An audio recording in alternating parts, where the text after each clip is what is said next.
Assalamualaikum, di video kali ini yuk belajar tata cara sholat gerhana matahari dan bulan. Hukum sholat gerhana. Sholat gerhana bisa dilakukan oleh pria ataupun wanita.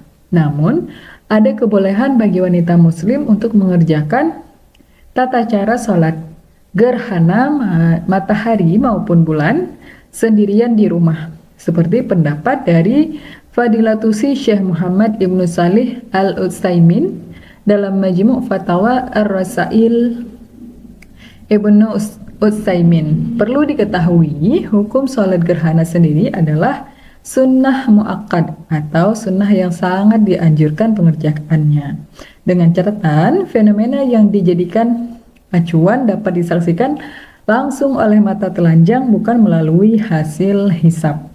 Maka siapa yang bisa melihat atau maksudnya seperti lagi terjadi gerhana, maka jatuhlah hukum sunat muakkad kepadanya dan kepada daerah tersebut. Yuk kita lanjutkan dengan niat salat gerhana bulan. Niat salat gerhana dilaksanakan sebanyak 2 rakaat ya. Bacaan niat yang dilafalkan usolli sunnatal khusufi raka'ataini imaman atau makmuman lillahi ta'ala. Saya niat salat gerhana bulan 2 rakaat sebagai imam ataupun makmum karena Allah Ta'ala. Kemudian niat salat gerhana matahari usolli sunnatal lil kusufi syamsi imaman atau makmuman lillahi ta'ala. Saya niat sholat sunat gerhana matahari sebagai imam atau makmum karena Allah Ta'ala. Nah, ini ada perbedaan ya teman-teman. Kalau di gerhana bulan itu pakai khusuf. Kalau mau yang gerhana matahari, kusuf pakai K ditambah dengan syamsi, ya, gerhana matahari. Oke, selanjutnya rukun selanjutnya yaitu takbir dan diniatkan di dalam hati. Kemudian membaca doa iftitah dan dilanjutkan dengan Al-Fatihah dengan lantang apabila dilaksanakan secara berjamaah.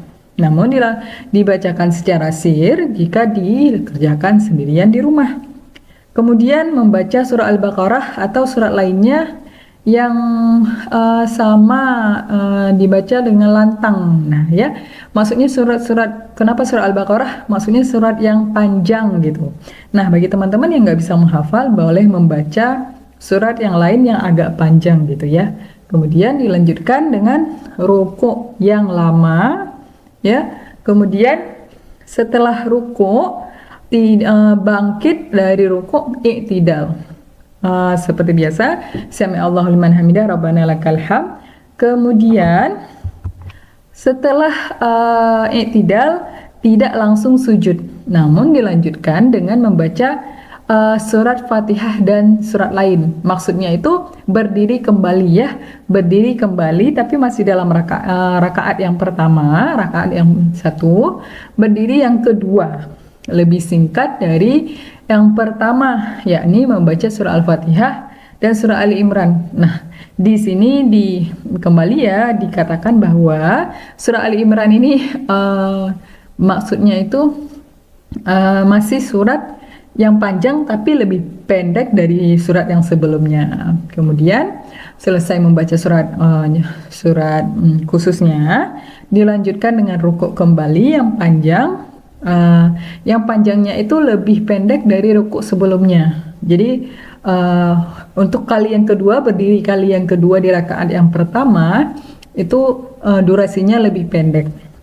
Kemudian bangkit dari rukuk, i'tidal yang kedua, dan barulah sujud. Sujud, duduk di antara dua sujud, dan sujud kedua, sujud kembali. Kemudian bangkit dari sujud lalu mengerjakan rakaat yang kedua sebagaimana rakaat pertama. Hanya saja bacaannya lebih dan gerakan-gerakannya itu lebih singkat dari sebelumnya. Nah, kalau ini ingat ya teman-teman ya, nggak harus surat ini juga tapi dianjurkan. Jadi maksudnya sholat gerhana 2 rakaat tetapi 4 kali sujud. Nah, 4 kali sujud, 4 kali sujud dan 4 kali rukuk.